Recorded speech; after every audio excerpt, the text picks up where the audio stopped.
Welcome to a special edition of Gospel Truth with Andrew Wommack, a teaching ministry that focuses on God's unconditional love and grace. Today, Andrew's joined by David and Tim Barton as they discuss the next Great Awakening. And now, here's Andrew. Welcome to our Wednesday's broadcast of the Gospel Truth. Today is the middle of my second week of interviewing David and Tim Barton, and I tell you what a blessing they are. Not only to me, but I know that they've been a blessing to you. And in case this is the first program that you've seen, we've spent all of these programs just talking about a third Great Awakening. We all agree and believe that we are already in the midst of a third Great Awakening. And that shocks some people because all they do is look at all the bad stuff happening and they say, this isn't a Great Awakening, this is the Great Falling Away. Well, it kind of depends on what you want to look for, but I got a word from God that God told me it's already begun. So we've been talking about that. We've covered a lot of material, and today I guess we want to talk about how do you finance something like that? And this is something that most people don't know anything about the Great Awakening, that it took money.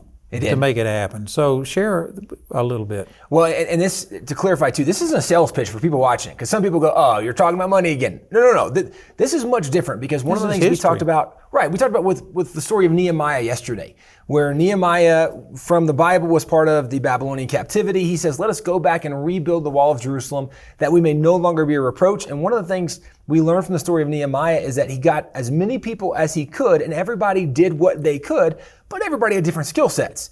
This is no different even when you look maybe at the life of Jesus, when there's actually a very interesting verse where it talks about that Jesus had some specific donors that helped fund his ministry. Mm-hmm. Also worth noting that they actually were women. Mary Magdalene was one of those who helped fund Jesus's ministry. And so what's significant about this is that if you think about the ministry of Jesus and all that he did, well, those women couldn't do what Jesus did, but what they could do was help Jesus be able to do what he could do. Let me just read that to you. Luke chapter 8, verse 2, and certain women which had been healed of evil spirits and infirmities, Mary called Magdalene, out of whom went 7 devils, and Joanna, the wife of Chuza, Herod's steward, and Susanna, and many others, which ministered unto him of their substance. These women traveled with him and ministered to him of their substance. That's talking about money, as well as cooking and Jesus grew up a blue-collar guy. I mean, his dad, son of a carpenter kind of stuff, and he's from a very poor village. It's interesting. We have a really good friend, archaeologist in Israel, a young guy, millennial, and he's excavated so many sites, and he'll take us to Nazareth, and he'll take us to Magdala, and Magdala is clearly a very rich town. And this is where Mary Magdalene came from. And Nazareth, a very poor town. And so how does a kid coming from, if you will, the wrong side of the tracks, a poor kid, be able to take 3.5 years off and not work? How does he go around, as the Bible says, he went around doing good? How did he go? How could you afford to go around doing good for 3.5 years? And you got this posse going with you. Who's going to feed all of them and take care of all of them? And they're doing good too. They're learning. He's mentoring them. And not only these women, but when at his birth, he had gold, frankincense, and myrrh. God didn't ask Joseph and Mary to raise his kid and ask them to pay for it. He paid for the upbringing of his own son. Yeah. And it's worth noting, right, that we would argue those people will receive their spiritual reward, right, probably eternal reward as well, for the investment of what they did, because they're investing in something that was eternally significant, making a difference in the lives of all kinds of people. If you back up to the First Great Awakening, George Whitefield, arguably the most famous name from the First Great Awakening, this is a Bible that came from England, and this Bible was from the Countess of Huntington. It actually has her little plate on the front of it to identify that this was her Bible. Oh, that's her Bible. That's her Bible. How old is it? This was from the 1700s. Wow. So what is significant about the Countess of Huntington is the Countess of Huntington was the one who actually funded all of the missionary journeys of George Whitefield. Really? Well, that's really interesting, because George Whitefield starts off over right in England and Europe, and then he comes to America and he's doing things in Georgia, but he goes back to England and he's going back and forth as he's doing work, as he's doing these missionary journeys. How can he afford to do that? And today we might think, maybe there was an offering, there was a love offering, but by and large back then, that wasn't exactly how pastors funded their ministries. You got to fund several horses, because he went through a bunch of horses over the course of the time he did. You have to fund his lodging, you have to fund his travels, you have to fund the clothes that he wears out and that he needs, you have to fund all the food. There's a lot there. He's spending his whole life traveling place to place to place. And there's got to be a provision when you get there. Well, you said that 80% of the American population heard him in person back when they didn't have the communication skills that we've got. Right. So there was a lot of travel. This is not like he's moonlighting. He's got a full-time job somewhere and he's doing this on the side. This is his job. And as we've talked about last week and this week, it killed him. It was a very hard job. But Selina, Countess of Huntington, and it's interesting, I'm a firm believer. One of the life lessons that I teach is God keeps score. And he keeps score of the good and the bad and the ugly. He will reward everyone according to their deeds. And while we may say Whitfield's going to get such credit for having helped establish the United States, Whitfield doesn't do any of it if she doesn't fund what he did. And nobody knows about her. I say that to my partners every time I get a chance, that I could not do what I'm doing if you didn't help me. And it takes us about $7 million a month just to pay our bills. And I don't have $7 million a month. It's our partners that make it happen. And they are going to receive every reward that I get. They share it. Because you're changing lives, and they get credit for that. And so that's where we say God keeps score. I guarantee you, when the final reckoning comes, Countess of Huntington, because the other thing about Countess of Huntington, she also funded the Wesley brothers, John and Charles Wesley. And that's a huge impact because they're responsible for saving England. It's said that if the Wesleys had not done the revivals they did in England, England would not be a nation today. She would have gone under. So she funded them. Oh, by the way, she's the one that's responsible for the United States and England still existing. She's also the one who funded a guy named John Morant, who is the first black person in America to successfully evangelize Native Americans. She funded the story of his life. That book came out. It was one of the top best-selling narratives in history. It is a terrific story about this young man and what God did, changed the whole viewpoint. It was a racial viewpoint change. She also funded the poetry of Phyllis Wheatley, who's the first black poetess in American history. She also funded the work and ministry of Samuel Occam, who is the first ordained Native American in America. She also funded the work and ministry of Dartmouth University, of Princeton University. She also funded the work, we just go down the list of who she funded, and you're going, oh my gosh, the world would be different. Right. If she had not done that. And I had never heard of her. Never heard of her. But God knows who she is, and she will get credit for all of that. Absolutely. And it's like Whitfield. We praise Whitfield and all he went through and all he did, and we couldn't be a nation without Whitfield. Yeah, that's true. But we wouldn't have a Whitfield if it hadn't been for Selina, Countess of Huntington. And this is the story of Nehemiah again, right? We know the name Nehemiah rebuilding the wall of Jerusalem. Nehemiah did not rebuild the wall of Jerusalem. Nehemiah led that effort, but there were a lot of people involved in that process. And Nehemiah couldn't have done what he did if it weren't for the people along the way. That's right. And one of the things we talked about is that part of rebuilding the wall is everybody should be doing what they can. And so some people, that's going to mean getting involved locally. You need to run for your city council. You need to run for your school board, which is also, that's not a flippantly said thing, because one of the things we saw recently from a piece of legislation that President Biden signed, this COVID relief package, those $1.9 trillion, less than 9% actually went to COVID. That's terrible. The vast majority was actually going to bailing out states, but some of it was going to specific cities that their city council, their mayor told the police to stand down and allowed Antifa or BLM activists to burn down the city. Well, in those situations, we talked about some of these major cities in the nation where a mayor was elected with only 2.9% of the population at one of the largest cities in the United States. It doesn't take that much to get involved locally, and getting involved locally can have a huge impact nationally, because if every city council, if every mayor would have said, okay, we're going to protect the property, the businesses of the people who live within our city, there's a lot of things that can happen. A lot of national problems would be resolved by getting involved locally. So big picture, some people can go, I'm going to get involved locally. Some people think, I don't have the time to run for office myself, but I can support somebody running for office. I maybe could make some phone calls or send some emails. Everybody has a way they can get involved. And let me share that most people don't know this. I didn't until just the last cycle I got involved. But the school boards and stuff, basically most places in the United States are what they call local control. Yes. So even if your state is pushing this ungodly education bill, local people have the right to exempt their people from that. So the local school board can stop this education problem. And one of the things people need to understand too, because we encourage people to run for local offices, school board, whatever. And there's a great parable in Judges about this. Parable, the bramble, talks about how the good trees of the field usually say, I don't want to be in office, I don't want to run, I don't want to be a ruler.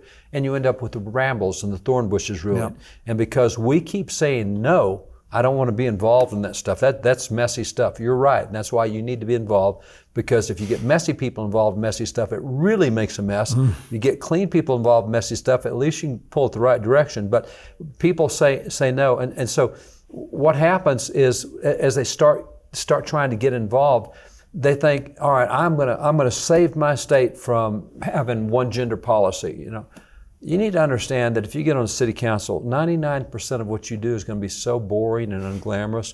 You're going to be voting on the width of sidewalks, how deep the sewer lines should be buried. You're going to be voting on the size of the manhole covers.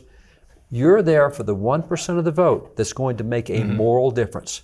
When it comes time to defending our property and our businesses, and we're not going to let you burn it down, we're going to hire policemen to do that. That's the vote you're there for. And you need to understand that a whole lot of political life is extremely boring and very unglamorous, and it's not fun at all. And people get on and say, this isn't what I thought it was. I thought I was going to get to save the day every day. No. Well, David, I know from talking to you that this isn't just something you're advocating, but you've done it. You actually got involved and you changed in Texas. I mean, you went up all the way to you've written the Republican platform and things like this. So give some examples about what you've done, what you saw happen. I've been involved from local through national level at various positions along the way, elections and elected places. But being involved and just getting involved in the process, we've been able to affect all sorts of things, set a number of records in the political realm. When I was helping run the Republican Party of Texas, we really changed a lot of things. We became the first state in the history of the United States to elect 3 black officials to statewide office in the same election. Same with the Hispanic officials. We know that God created all people equal, and we know that all people want good government. And so we actively recruited good people from all spheres of life that looked like everybody else and got them involved. So we really broke down a bunch of walls in Texas. We saw some major reconciliation in a lot of areas. Well, Hispanics traditionally haven't been Republicans, but you just decided that you could change that. Yeah, and you got in, and you can change it. See, we didn't push parties, we pushed values. Right. Here's what we believe. Here's what we believe about the family. Here's what we believe about life. Here's what we believe about parents being involved in education. Here's what we believe schools should do. They shouldn't give values to kids. They should reinforce the values parents have. And on those, people said, yeah, we agree with those values. Well, come run with us, because that's what we believe. And so it's not about the label you wear on your jacket. It's about what's inside the jacket and what you believe. And so if you don't, we've told people for a long time, if you don't like what the Democrat Party stands for, don't abandon it. Get more people who believe what you believe involved, take it over, and let's have a day in America where Republicans are running against Democrats to see who's got the most Christian candidates. That's the way it should be. That would be awesome. A political party is nothing more than a school bus. It takes on the nature of whoever's driving it. People can get in that bus. It's a driver. It's going to take it some direction. So I've been in position to kind of help drive the bus at times. We've done that nationally as well. Engaged pastors all over the nation and helping them run for office, helping them see what they can do locally, helping them know what their legal rights are. Been engaged in helping write curriculum standards across the country that are used a lot. Now, this is a big battle now, because on the other side, we're seeing huge activism as our people have kind of pulled out and got tired of being involved. We've seen states just in the last couple of weeks come out and say, hey, our new history standards are out. Here's the deal. We will not teach the American Revolution. We will not teach the Civil War. We will not teach World War I. We will not teach World War II. And we're not going to teach the Holocaust. That's our new history standards in our state. That's in Texas? No, that's other states. There's multiple states now that have adopted that. Multiple states. He intentionally left names out because some of those battles are still being fought right now. But that is the battle being fought, proposed state legislation. And even in the midst of this, Dad, as you're talking about the ways that you got involved and things you were doing and practical things people can do to make a difference, civic engagement is only one of many legs on the table of what people need to do. I mean, we're mentioning even school board now. Education is another very important thing. Absolutely. Most parents have no idea what their kids are being taught. You know, on the positive side, I think that during this COVID thing, they had a little bit more understanding about what their kids are not being taught, Listen and it's waking stat. people up. Prior to COVID, 5.4% of American parents homeschool their kids. After COVID, it's 11.1%. That's awesome. So it's more than doubled. And I think they're seeing that, man, their kids aren't being taught very well. Yeah, they're seeing what their kids are being taught. Number one, they're not being taught well. And number two, what they are being taught. Would you share the example from the school training in Houston on what's being taught with morals? Yeah, so also on top of the fact of 11% now homeschooling, over 40% of Americans now support homeschooling, which is also a huge move. More people are now in favor of school choice, but yeah, in the midst of looking at public education, a lot more people are being awakened to what's happening. It's still not enough. Still, way too many parents do not know, but more parents now than ever, maybe in the last couple decades, are recognizing this. We had a friend who was a teacher down in Houston ISD, which is the independent school district, so Houston's public schools. And by the way, let me say something about Houston. The population of Houston is larger than the population of 26 individual states. Wow. So if you're the mayor of Houston, you're the governor in 26 states. Wow. The mayor of Houston, talking about now, was elected with under 5% of the vote. So it's like electing a state governor with only 1 out of 20 people participating in it. And then you complain about the way it's being And then you complain governed. about how bad it is. But listen to what they're teaching in school. Now, nobody's involved. They didn't elect good mayors who didn't get good school board officials, who didn't get good anything else. And here's the result. And this was a couple years ago, but the fundamental principle is still true, is that the school district said, we want to make sure that as teachers, you are not promoting your moral values in the classroom. That's not for you to do. You just teach the subject. Well, I have a friend who's pretty intelligent, and he said, now let's just clarify. You're saying I cannot teach moral values? This is during the teacher training he asked this question. So he says, what if a kid, and he's a high school teacher, what if a kid comes to me and says, I think I'm going to rob the convenience store?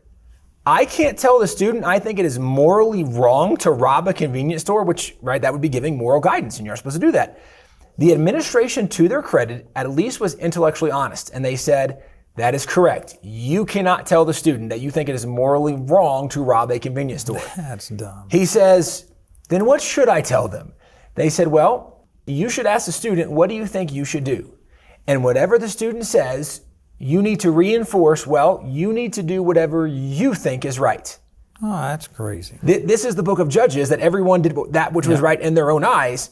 We know that leads to chaos and anarchy, Absolutely. but that's part of what we're seeing. And again, this is just big picture. When we're talking about revival, and when everybody does what they can, you can rebuild the wall. Well, part of what you can do is maybe God's called you to run for school board, but maybe God's called you to go sit in some school board meetings, because you can ask them, what curriculum are we using? Well, what do we do with sex education in the classroom? You can show up as a taxpayer and ask those questions, whether you have a student in the school district or not. Just a taxpayer gives you legal standing to be there, but education's one arm. We talked earlier, we pointed out that for the next generation, for millennials and Gen Z, so many come from broken homes and they're craving mentors and leaders in their life. So maybe part of how you are helping rebuild the wall is you're finding people to mentor and pour into.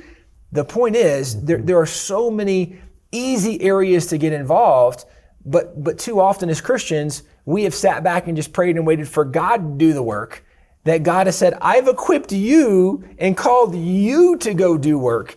And part of what we see in the second Great Awakening that give us an example for what we can expect in the third Great Awakening is people had the understanding that we need to change the status quo. The reason we have the problems we are having is because we've not done a good job dealing with, pick the issues. They had different issues, first Great Awakening, second Great Awakening. But there were people who recognized we have not solved these problems. We need to solve these problems.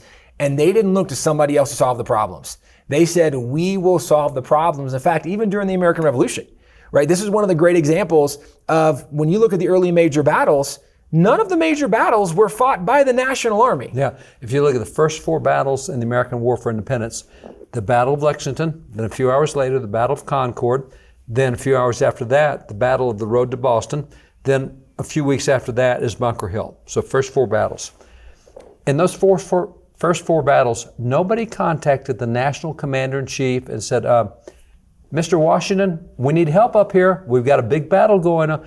Nobody they said, it's our community. Just local militia. We'll take care of this. That was it. And so for the Battle of Lexington, 700 British came to town, and Reverend Jonas Clark led 70 guys from his church to take on the 700 British. The second battle was when they got to North Bridge at Concord, 700 British still there because the Lexington, they didn't shoot any British. The second battle, Reverend William Emerson has 300 guys out at the bridge. Some of the British hit the ground then. They said, this is not good. We had 70, now we got 300. So they do a quick forced march back to Boston, 19 miles. On the 19 miles back, there are 4,500 Americans lining the road on both sides, shooting at the British. Where'd they come from? Reverend Payson Phillips brought his church. Reverend Benjamin Balch brought his church. It was all local. It's our community. You're not going to do this in our community. We're stopping this. Shooting people. And Christians would say, no. See, here's the interesting thing. The pastors back then taught the difference between what's called an offensive war and a defensive war. And they said, if you start the war, God is not going to bless it. But God gives you the biblical right of self-defense. And if you are attacked, you have the right to defend yourself. And that can go through Exodus 22:2. You can go through Nehemiah, 2 passages in Nehemiah, 1 in Luke, all these passages. So the biblical view of war is you can't start it, but if they start it, you can get engaged. And so Jonas Clark, the reason that 18 Americans hit the ground that morning in the first battle and no British did, he told his guys, you can't fire the first shot. They get the first shot, and he said, don't fire unless fired upon. And they fired, and 18 Americans hit the ground. After they fired, now Americans said, you started it. We went 11 years without firing bullets. You fired bullets. Now we're going to fire back because you started it. And so that's where you have, from a biblical standpoint, the pastors were leading their churches and doing that. Most people have heard the scripture, be sure your sins will find you out. And we apply that in a lot of ways. But it was written to people that if they didn't participate in the war to take the promised land, be sure your sins will find you out. It was a sin not to fight in that war. And it's an interesting thing, what we call the castle doctrine, goes back to Exodus 22:2, and the castle is the right to defend your home. And founding father who was studied as a theologian, James Wilson, he was on the original U.S. Supreme Court appointed by George Washington. He signed the Constitution. In talking about that, he said, if a man is robbed in his own home, it is his fault. It's not the police's fault. It's his fault because God made him the defender of his home. If he didn't defend his home, it will be on his head. I'm a part of the NRA, and I get their magazine, and I always read the American Citizen, I think, and it's a list of just people that had people break into their home and they defended themselves. That's right. And I love it. That's right. I love that kind of thing. Well, and this is where even looking, we've talked about the First and Second Great Awakening and how the First Great Awakening led to the American Revolution, but it was biblical thinking. They learned that from their pastor. Second Great Awakening led to the biblical thought of we need to end slavery and racism and so much that happened. And we've talked about this. This was not an easy situation. There was a lot of conflict. There was a lot of disagreement. There was a lot of friction. But people understood we need to be faithful in what God's called us to do. And we talked about even people like Selena, the Countess of Huntington. When everybody did what they could, she couldn't come to America and do all the preaching in the First Great Awakening, but she could fund the preachers who did. God has given us different abilities, but when everybody does what they can, that's how revivals happen. That's right. It's not quick, it's not easy, it's a lot of hard work, and God will call us to rebuild different parts of the wall, to go back to the Nehemiah analogy. We're not going to all be doing the same thing, but when everybody does what they can. Nehemiah was told, you can't rebuild that wall, it's too big. In 52 days, the job was done because everybody showed up and just did what they could, and God used their different talents and abilities, and God did a miracle. That's exactly what Romans 10 says, that they can't go and preach unless somebody sends them. That's it. And so not everybody can go, but everybody can send. Everybody can do what they can do. That's right. This has been awesome. I tell you, we've shared some wonderful things here, and I just pray that this is inspiring you. It helps me to understand these things historically, what's happening, and evaluate where we are today. And so this has been a real blessing. I appreciate you guys being with me. This has been awesome. I encourage you to go to WallBuilders.com, and they have a lot of material there. Please take advantage of it. And also, we're offering a DVD and a CD that has these programs and the discussion that we've been having, and you can get that. Our announcer will give you some information. So listen to what he has to say, and please call or write today. And join me again tomorrow as we continue the gospel truth. Andrew's revelation about the Third Great Awakening is available in either a CD or DVD album made from our daily television broadcast. This series includes Andrew's interviews with David and Tim Barton as they discuss lessons from the First and Second Great Awakenings. You can get these valuable resources for a gift of any amount when you contact us. This word that I received from the Lord about the Third Great Awakening has really impacted me. And having David and Tim Barton on my program to talk about this, it's just really blessed me. And I think it could bless you too. So I'd encourage you to get this. We have this on DVD and CD. And also, we have a partnership. If you would like to join us and participate in this Third Great Awakening through Charis Bible College, please check it out, our Foundation Builders. That's a person who's just investing in our Charis Bible College and all of the infrastructure that we're doing. It's an ongoing partnership, and if you would like to be a part of that, listen to our announcer and he'll give you some information about how you can become a foundation builder. If you'd like to help Andrew continue building the Charis Bible College campus and be a big part of this Third Great Awakening, then please pray about joining our Foundation Builders partnership today. You can become a foundation builder through our website at awmi.net or by calling our helpline at 719-635-1111. Our helpline is open Monday through Friday, 24 hours a day, and Saturday and Sunday from 7:30 a.m. to 6 p.m. Mountain Time. To write us, use the address on your screen. We appreciate your generosity and hope to hear from you today.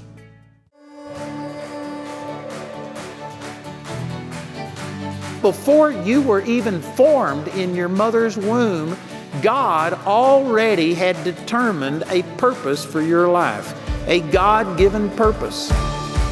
God has a purpose to train you in what you're called to do, and I tell you, Charis Bible College is the place for that. Man, if you want a life change, come to Charis. Come on to Charis!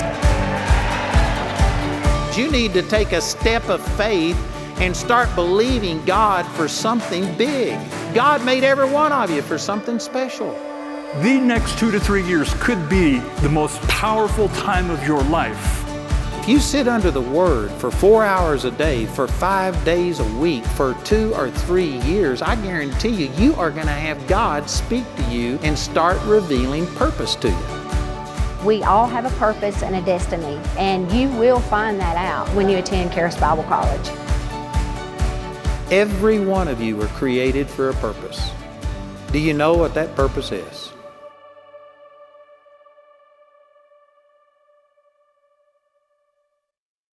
You know, social media has become a big thing in most people's lives, but sad to say, a lot of it is really negative. Well, we've got some positive social media. I would like to encourage you to check out our social media, all of these different platforms. We've got a lot of good news to share, so check it out, our social media for Andrew Wommack Ministries.